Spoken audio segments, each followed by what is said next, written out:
I think now.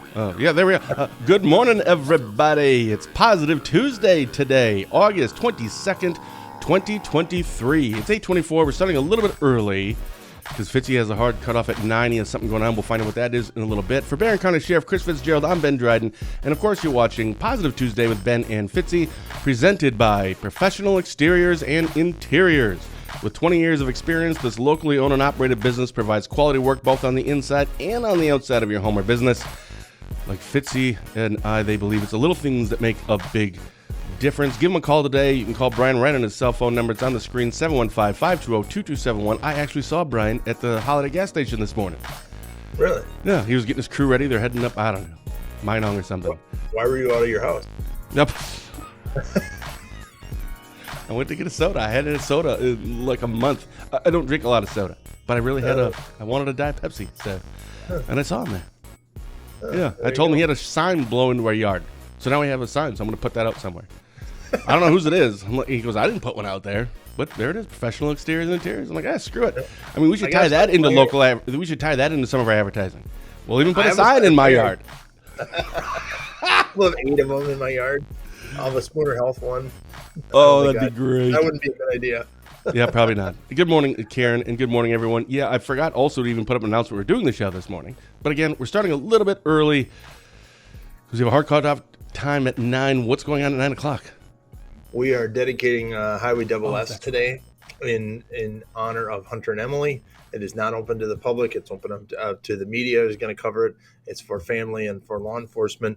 Both signs are being put up as we speak right now by our highway department, and Tech PD and Cameron PD will be with family. We're removing the sign and we'll be dedicating it with a short ceremony. So, are you going to put some information, like photos and stuff like that, on your sheriff's office Facebook page? Sure. Yeah. Well, I'm not saying you have to. I don't know what it's going to look like. I don't know either, to be honest. But yes, we'll take a picture definitely. Right. And put that on, and I'm sure both PDs will do that also. So, I wonder if Representative Ryan Clancy is going to be up for that. Did you invite him? Yeah, we should have invited him. I figured I might hear from him, but I didn't hear from him. I know. It was so surprising that nobody seemed to care, about that article and about what you had said. I'm like, it's so weird. You had mentioned that before a few weeks ago. You had this Facebook post about a snake. Yeah, and it had so many views, and then you have real news, news, and nobody cared. Isn't that so weird? I mean, lawmakers. That's awesome. But that's good, and the people that say they can separate good, fun stories from just garbage. There, I said it. Garbage. It is garbage. It absolutely is garbage. And I thought it was another sheriff had called and said, Fitz was really tame. And his response, I'm like, really? Because I thought I kind of went after him just a little bit. I mean, just saying. I mean, Fitzy's pretty much in the, kind of, he can always see both sides. I mean, that's a lot to get Fitzy to say what he said. That's saying something. Well, there's good. We got to find good in everything. But at some point, I guess we have to call it what it is. It is what it is. All right. So we have 4 things I did want to get to today. We'll get to our sports questions here in a second. But motorcycle collision claims life of a Rice Lake man. $5,000 signature bond ordered for man charged with child sexual assault in Barron County. Another one is 18-year-old fatally struck. I know this isn't a Barron County thing, but I wanted to get this is from a party, underage drinking party, allegedly. And there's a ton of people there, I guess. So we've talked about that in the past. I kind of want to, update everyone on kind of where are we with this. I've heard there's an influx in some of these parties, and have you kind of walk us through that. And then I did want to we had an article from the Badger Project they sent us, and our headline was Trust Us? ? Wisconsin AG refuses to release list of all law enforcement officers in the state. So yeah, I'm very curious on what your views are on that. But as always, we want to start something that you and I always find positive is sports. So here's my sports question. Anybody else can, say play along, but answer this as well. So college football technically starts this Saturday. I think there's a handful of games. Only 2 of the top 25 teams play, but everybody else, it's like a soft opening. Everybody else starts next week. So the preseason AP poll has come out, ranking the top 25 teams. Obviously, the top 4, when it's all finished, go to the college football playoffs. I think it's still at 4 right now. It's going to go to 8 and whatever. Oh, see, there he is. Good to see you this morning as well. Good morning, Brian. So here's my question. Here is the – shoot. There. This is what the the top four are, as obviously nobody's even played a game yet. Okay. Georgia's won it twice, the championship twice, or the last 2 years.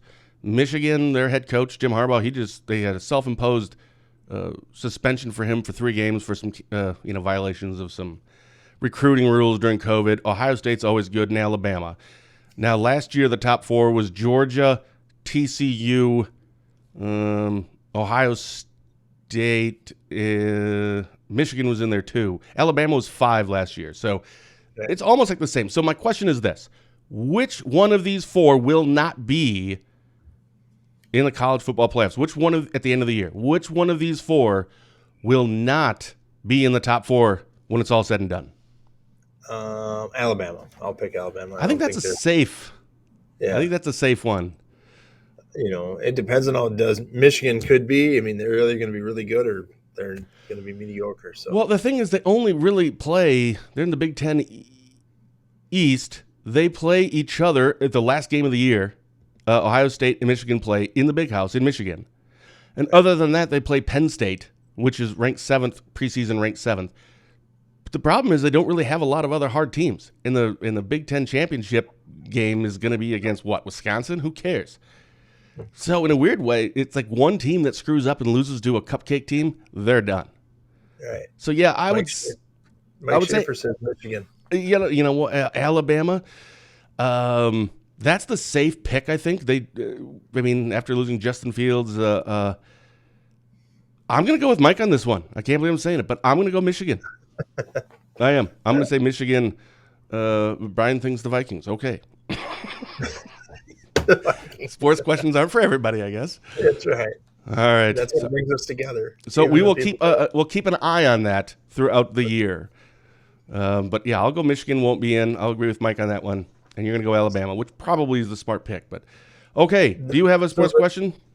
I do. Last night, the Ravens played Washington, and the Ravens had 24 games. So I didn't turn the game on. We had county board last night. I got home about 9 something. I turned it on. It was the 4th quarter. There's 3 minutes left. Washington's down 2 points. They have the ball. It's preseason. It was like like the Super Bowl. Everybody was cheering because they wanted the streak to continue, and they're throwing the ball on 3rd and 8 and with 30 seconds left, and they ultimately kick because they wanted to win. Yeah. What do you think of that? I mean, I love it. Awesome. I absolutely love it. And you and I have talked before. I love storylines. Right. Like the Jets when they play. I mean, it's not going to be about the Jets. Nobody cares about the Jets unless you live in New York. Right. But everybody's going to want to watch it because of Aaron Rodgers, and he's kind of, out there right now, especially comes back if they play the Packers. I'm assuming they play the Packers this year. Duh, right? They would have to. I'm sure the people who do the schedule, we're like, hey, this is going to be a big game. So I love storylines. And that's just it. It was, the starters, most of the starters didn't even play, right? It's like a who cares exhibition. But they cared so much, and that was the storyline was, we want to win just so we can say we beat that team for the first time in like 5 years. They lost a preseason game. It's preseason. Who cares? But it's a storyline. Right. I loved it. So what do you think? Should Aaron Rodgers play in the preseason? Apparently he's going to play the first drive. You know what they said. Do you think he should? Yeah, definitely. I do too. I do. You got to feel out your new team. You can't just go out there in the first game of the season. So I agree. Good morning, Warren. Boy, I haven't talked to him in a while. Yeah. Aw. He's been working. Attaboy. Well, yeah, somebody has to work. And good morning, Deb. Yeah, he definitely has to.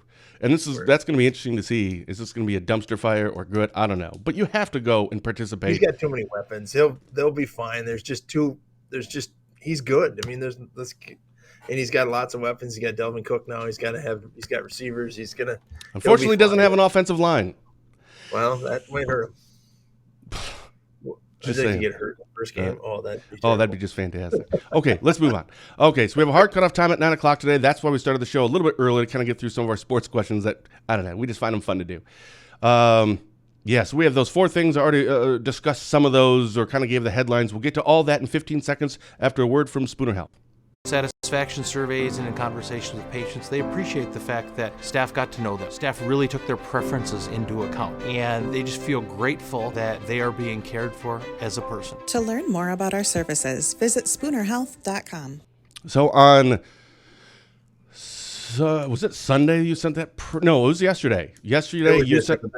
Saturday night. It happened Saturday night. Our headline was motorcycle collision claims life of Rice Lake man. Obviously, we had that on our website. I'm assuming you had it on your Facebook page. For people who didn't see that, what happened? Well, we were out working because it was super busy Saturday night. So I actually was out already working. My captain was out already working. We had some other calls going on. We had a report of a motorcycle crash on Highway M. That would be just east of Rice Lake. And responded. Rice Lake PD actually responded for us, so they were closer with Rice Lake Fire, Rice Lake Ambulance, Lifelink helicopter. Ultimately, what happened was two bikes that were riding together collided with each other, and both bikes hit the ground. A third bike was obviously involved. We now have the third bike who was driving the third bike. There was two other bikes there. Some aid was rendered to the person that was hurt the worst. Another person was hurt, but then 4 people fled the scene, didn't stay around and wait for us to get there. So we're putting that case together. Ultimately, subject, Mr. Key, died. I know Chucky and Charles Key. I've known him for a while, and it's just sad. It just sucks. It was not an intentional act. There was no. They all knew each other. It was just an accident, and then some other things happened, and some people left the scene, and we're putting all those pieces together now. I don't understand. Well, I don't drive motorcycles or ride motorcycles. I'm not sure how you say it. But I see motorcycles going side by side down the road all the time. And then they turn corners. You know how you have to stay on the outside or on the inside. But I've always thought, how does that not happen more often? If that was the case where it was just they bumped into each other, nothing egregious or anything, it's just, it happens. But you never really hear of those. Or at least I don't hear of just the two bikes. But when I see them driving down the road, I'm thinking, I would never. Like, if I was on a motorcycle and someone else was, you better be like a mile ahead of me. But they're right next to each other. And I don't know if that was the situation. But when they kind of bump like that, I kind of feel like that should happen a lot more often. Yeah, I don't know if I've been to one like this in my career. Not that I've gone to a lot of them, but yeah, we've got it all figured out and we're working on it. And because it's an active case, I can't comment anymore. Sure. Just our thoughts and prayers are with the family, of course. And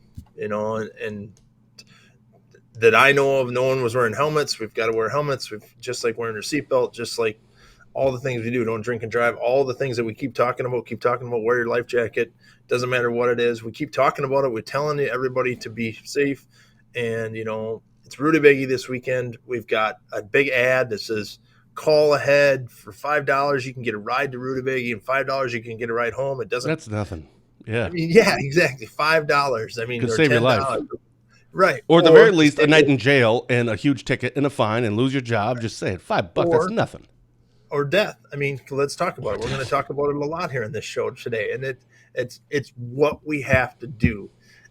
We can't keep talking and talking and talking. It's do. And that's why you see some people being charged with certain things, and more people have to be charged. And I don't know what's going to happen in this case, but obviously some citations or charges are probably going to happen down the road. I don't know the answer to that. That's a DA's decision. Your job is to put the case together and with the facts, and you hand it to them and let the DA figure it out.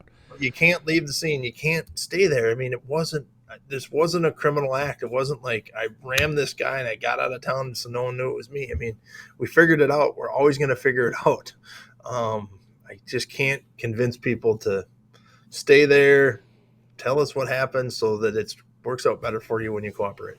I was going right where Molly Parent went with this. My thoughts and prayers all impacted, just heartbreaking, and can't imagine when those responding and part of the case knowing them. And 100% agree, Molly. And I want to ask you, Fitzy, there's so many wonderful parts about our small towns and our communities. But that also means you go to crashes when I mean, how long have you lived in Barron County? Pretty much your whole life? My whole life. Yeah, and you're the sheriff, and I mean, that has to affect not just you, but everyone that is involved. All of our first responders. You betcha. When you see, I mean, this is a person does it make tell us how that works. How do you do this? That's what sucks about it. I mean, you know them, and then you have to tell people other people, your loved one's dead, and in this case, he got flown out. I want to hats off to the Rice Lake Ambulance, the Rice Lake Fire, and the Rice Lake Police Department. They did everything they could on scene to not only help us figure out what happened in the crash, but to render aid. Obviously, render aid first, and then obviously help us figure out. But hats off to Sawyer and Katie from the Rice Lake Police Department. They were top notch that night. Johnny on the spot helping us do a couple different things for our deputies, and it was great. And I told Chief Rue that yesterday. The cooperation was awesome, but that's the part that sucks is that, I know all these people. I've talked to them my whole life. I've talked to Chuck Key and I've talked to his sister, and those were sucky conversations to have. We're not friends, but we know each other, and I'd do anything for anybody. That's the problem, and that's why we live in a small town, because everybody online would do something for whoever. So it just sucks, and there's just nothing you can do about it. So you just tell them, and you rip the Band-Aid off, and it's just how it is, and you move on to the next day because it might happen again tomorrow. Well, and we will be talking about, after this next one, about an 18-year-old who was struck by a vehicle in Sawyer County. But I looked this morning before we went live. I went through our incidents and alerts tab. So these aren't the crime and court stories, just the incidents. Basically, these are press releases about fatalities. And since July 1st, I think I counted like 15 that we've posted that have sent. So that's our 6-county coverage area. This would... Yeah. All right, so this would be about 5 counties, actually, because Sheriff Stewart doesn't send out notices or press releases regarding fatalities in, I think there's a drowning recently. But anyway, so I don't know how, in the last year or even since July 1st, if any in Washburn County. But of the other counties, I'd counted 15. And most of these are traffic fatalities. Of course, you had the one in Barron, the apparent drownings. 2 people apparently drowned there. But there's 15, and holy cow. One's too many, but 15, and we've talked about this in the past. We went, either last year or the year before, you went like in Barron County, like almost all year without a fatality. Yeah. And then I think it was like around September, October, November, somewhere in there, like a 5-day period. There was like 8 deaths or something crazy. So what do you attribute? Obviously, we don't want to go through all of those. So these are in Polk and in Sawyer and in Rusk and in Barron. Anything is... just randomness? I just think that's when you put that many people on the road doing that. Our thoughts are with Polk County, and they had that double fatality just a week and a half ago. And we talked about Sheriff Finch and having a bunch of stuff going on up there. And I told everybody to go buy our donuts. That's just what law enforcement does. And people are starting to realize that. And I think this show hopefully projects some light on that and some of the bad stuff that we have to deal with on a daily basis. It could be just a regular Tuesday, and Sheriff Walk's got a double fatality on Highway 8. And I think Highway 8's a bad road. I don't like it. Highway 8, everybody will agree. It's just people are in a hurry. They pass. I'm not saying any of these are factors. But we've had 5 wreck fatalities this year, and that doesn't include now our 6th traffic fatality. So we've had 11 deaths this year just in Barron County from traffic accidents or recreational. And we're in August. Snowmobile, ATV, and boats. 5 of those wreck deaths are probably going to be all alcohol related. So I'm going to have a contributing factor at the end of the year on this. Once we get the results on the drowning, if those 2 are alcohol, then all 5 of our wreck accidents have to do with alcohol. So there's a common denominator for you. That's why we do things like Chief Wolf and I are doing in Cumberland and working with the local bar over there, and working and saying, hey, get a ride from us, go have fun, drink alcohol, support our local establishments, and get on our bus, and we'll take you right to your driveway. It can't get any better than that. Yeah. Brian has a question in here. Saw the case of UTV drivers. So this is that's on our website. It's Insider Story. That was in Burnett County, I believe. Is the trend of ATV, UTV using the roads combined with a culture of drinking out of control? And I have to say no to that, because all of our wreck accidents have happened on trails or non-roadways. Now, I don't know about other counties, but right now we've seen a decrease in the number of complaints on ATVs on our roadways because people are driving safe. They don't want it taken away. They're not racing to get away from the cops to try to get from point A to point B, and the only road in between is not posted. Now that we've opened up our roads, people are aware of it. So I think maybe alcohol is a little out of control, but that's for people walking, driving, boating, ATVing. I don't think anything, I think we need to be smarter with that, because it can be zero in Wisconsin. We can have that zero OWIs, or, it's the one thing we've said since we started this show. It is preventable. Yep. Yeah. And so I don't think it's out of control. I know people want to blame the roadways because we let ATVs on roadways, and as I say it, hopefully there's no crashes today, but I think people are paying attention, they're being aware, our ATV drivers are being smart, and alcohol is always a factor when it comes to anything. Like I said, walking, driving, swimming, whatever, boating, it doesn't matter. Alcohol is a contributing factor. Mary Hill's bad motorcycle accident. I did reach out to the Sheriff Finch yesterday and asked, and she said, she confirmed that there was a motorcycle crash. Doesn't know much about it. It was a tribal police case. Somebody was flown out, but we haven't heard anything since then. All right. So what's that? And Brian might be right. I said it's not about being on the roadway. It is the abuse of alcohol. I think. Well, it always has been. All right. Just saying. It always has been. If we got rid of alcohol, we wouldn't have to get rid of cops. Well, that would solve a lot of issues. It would solve a lot, yeah. Well, I mean, think of just like even the domestics. All right, let's not even go down this road because we could spend the whole show. We have 15 minutes left. 3 more things I want to get to. This one may take a little bit for me to kind of set up here. This was an insider story put up for Barron County. A $5,000 signature bond ordered for a man charged with child sexual assault in Barron County. I'll try to skip through this, but to try to give you a snapshot of what this was. A 25-year-old Barron man, his name is Said Takar. The Barron Police Department received information regarding a report that a juvenile female under age 16 was sexually assaulted by an adult male. Investigators learned that Takar had spent time with a juvenile female at the Barron Area Community Center. The juvenile believed Takar to be ages 16 or 17. After hanging out, went for a car ride. That's where the alleged assault occurred. The criminal complaint filed against Takar states that he allegedly offered the juvenile female $500 a month if she would not get him in trouble, and also offered to transport her to another state for an abortion to terminate any pregnancy resulting from the assault. Investigators made contact with Takar. Allegedly, he admitted to having a sexual encounter with the minor. Also admitted to communicating about having an abortion if needed, but he did deny offering $500 a month to, keep quiet. If convicted, he faces 40 years imprisonment. And then on August 9th, the Honorable Judge Bitney ordered a $5,000 signature bond. There's a lot to kind of unpack there. We don't have enough time to really get into all of it, but your first thoughts, your takeaways right away when you hear this stuff. Well, hats off again to the Barron Police Department for, these are tough cases, and our human services, we work closely with our human services on cases like this to make sure the juvenile victim doesn't have to tell their story a bunch of times. So hats off to them. We have a procedure in place countywide to protect our victims. So they again, telling the story once is tough enough. And so we want to make sure you don't have to tell it to the cop and then the social worker and then the parent and then whoever else. So we have a great plan in place for that. Second, not okay with the signature bond. I'll just say it again. No kidding. It's not.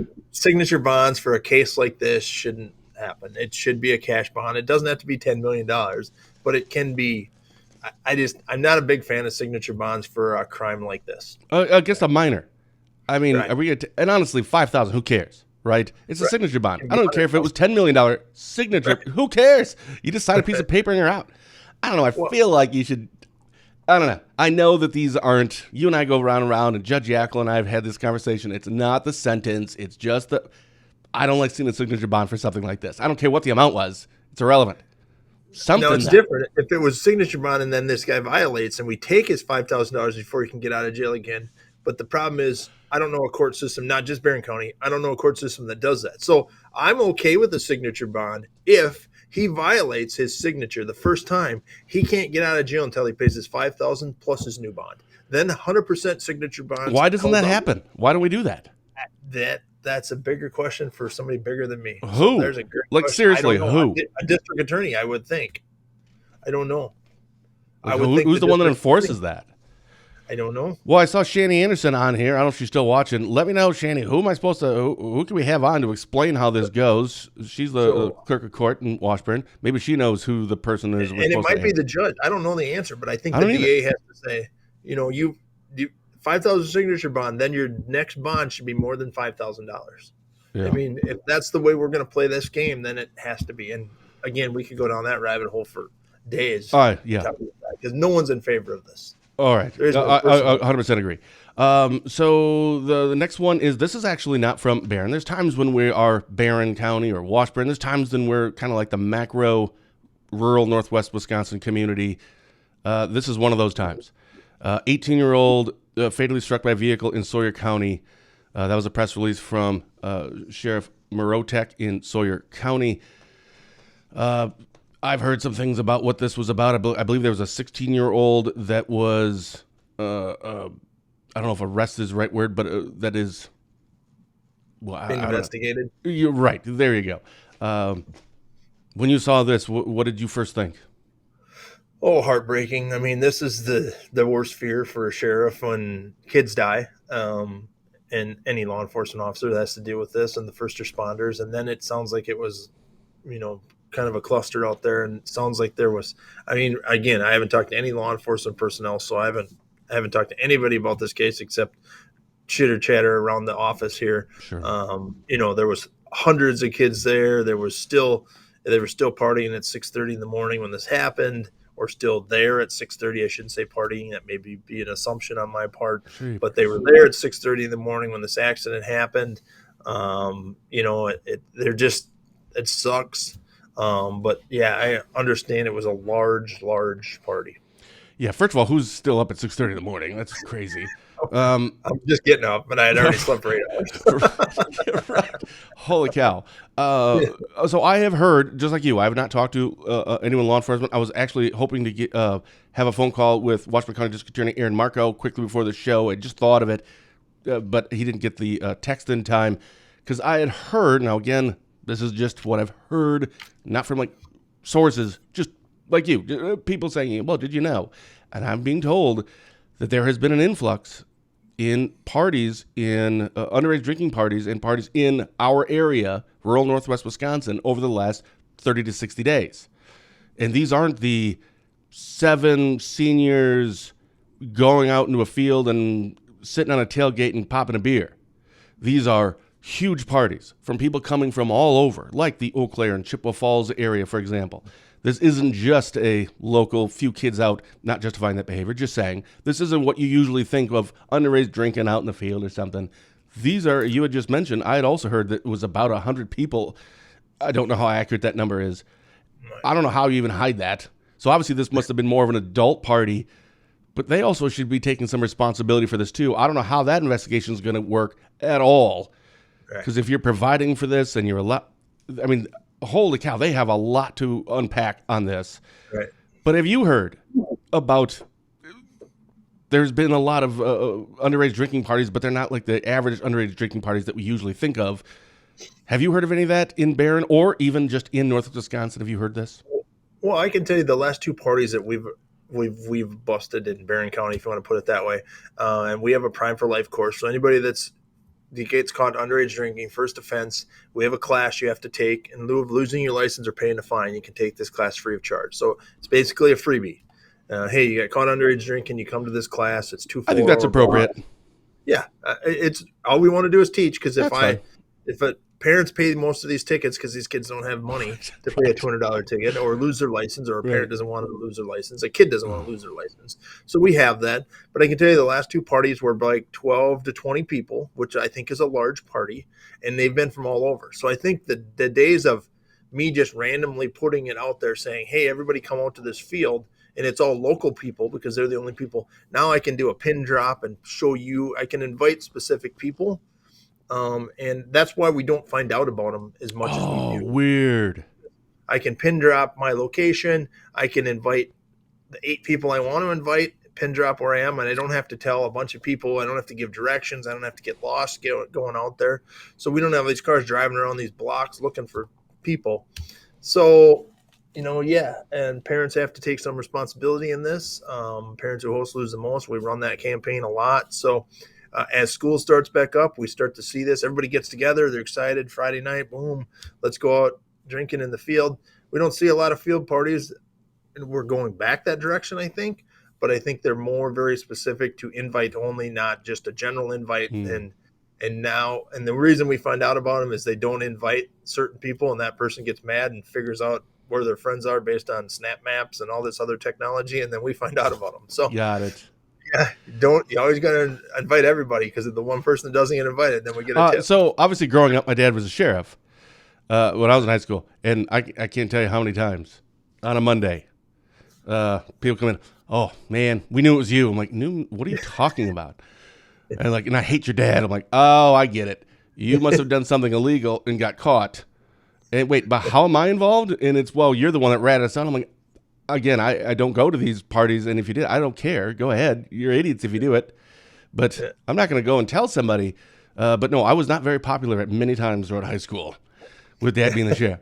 Oh, don't tell. I'd walk in a room and everyone starts talking. I'm like, what? Whatever. Bunch of idiots. All right. Again, that's another one we could talk a lot more on. We only have a few minutes left, but I wanted to ask your opinion. Yesterday, the Badger Project sent us a story they asked us to publish. This is their headline. Trust us? ? Wisconsin AG refuses to release list of all law enforcement officers in state, dismaying experts. I wish I would have printed out more information from that story. I'm a little surprised, to be honest, that the AG did that. He's not very popular with law enforcement or DAs or judges or pretty much anybody except for voters. Voters seem to like him, but everyone that's in the know do not care for him at all. What's that? In 3 cities, I said. Exactly. So I was actually a little surprised to see that. Are you happy with that? And there's a lot to it. The article's on our the free article. It's on our dryden.com, right on our homepage there. It was a really interesting read. It seemed a little one-sided, but most things are people that get sent to us are kind of a little bit one-sided. But are you agreeable with this? Are you happy that AG Call is not releasing it? He's saying, I believe in the article, was about for officer safety, not knowing who they are, but then it's transparency. What are your thoughts on that? Yeah, I just glanced at it, so I haven't read it in detail, and so I'm happy with it. Although, as somebody we put our pictures of our officers on Facebook. We had a great event this weekend in Chautauqua at the Chautauqua River Campground, where there's all kinds of pictures of them. All of our officers are in the pictures, and all they wanted to release the names, not the pictures of them. And so the one point in there was, if an undercover officer is using their real name, I don't think it's really undercover, and a good point to that. So so there's some good points to it. I'm glad he shouldn't have to release it. If you really want to know who the officers are in my department, then send me an open records request, and I'll probably have to tell you. But I believe some of it had to deal with, because this was the reason for this. It was like a coalition of news outlets, and the Badger Project was one of them. And they were really, a lot of it was kind of so they can do some investigation in efforts to, if a cop gets fired at one municipality in southeastern Wisconsin and all of a sudden is a sergeant at the Spooner Police Department, they want to be able to have the list so they can research everybody and find out. I think that was one of their arguments to having that information. Yeah, I'm just reading the comment. I don't know anything about his speeding. So I'll work on it, Larry. I don't know. I mean, I don't know that we've received any complaints about it, but I'll get up to Angus. It's right on the county line. So, sure. So, but back to the story. I mean, we got to protect our undercovers. And again, we don't do a lot of undercover operations. Our department's not big enough. So I don't think about that sometimes. And some of these operations are very huge and need to be protected. So hats off to the AG for protecting our operations. That's his job, I think, is to protect us. And when it comes to that, so I think it was a political move on his part, but I'm a little skeptical on just about everything all the time. And that's his job. The media doesn't need to know everything. I mean, honestly, if the argument is that, well, what if you hire somebody to bring in the community that got fired for something horrible in another community? Well, that's on law enforcement to do their due diligence. You know, Right, that's jeepers, on me. freaking call down And there. We don't need the sometimes I media won't to do all the legwork. We should be doing, as in law enforcement, do some background. Right. And if I want to give somebody a second chance, maybe I think I can change them. Nobody's perfect. Right.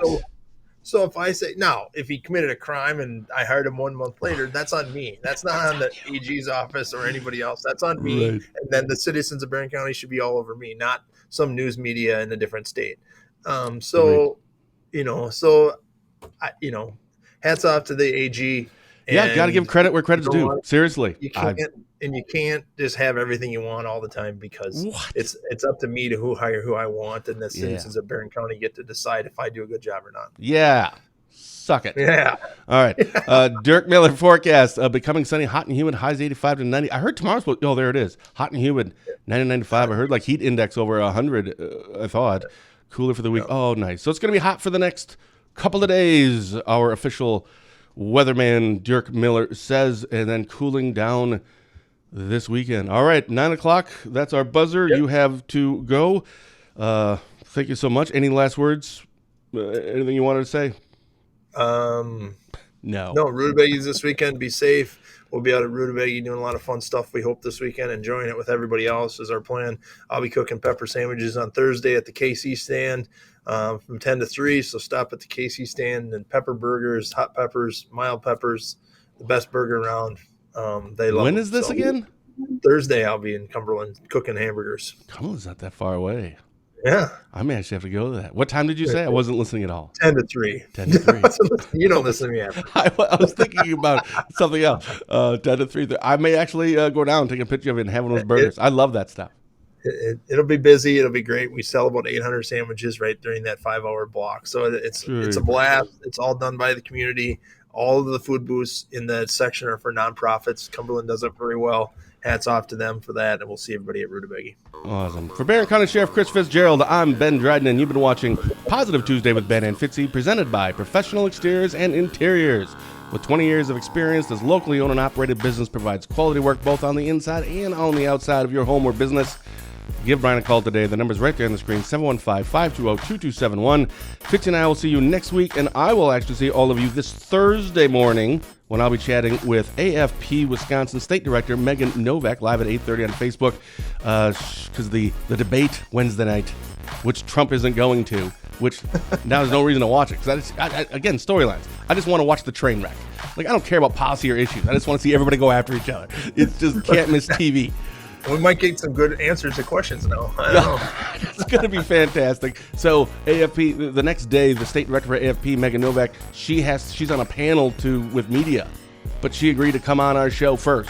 So looking forward to her on Thursday morning. So Fitzy and I'll see you next week. Until then, thank you for watching, and as always, have a blessed day.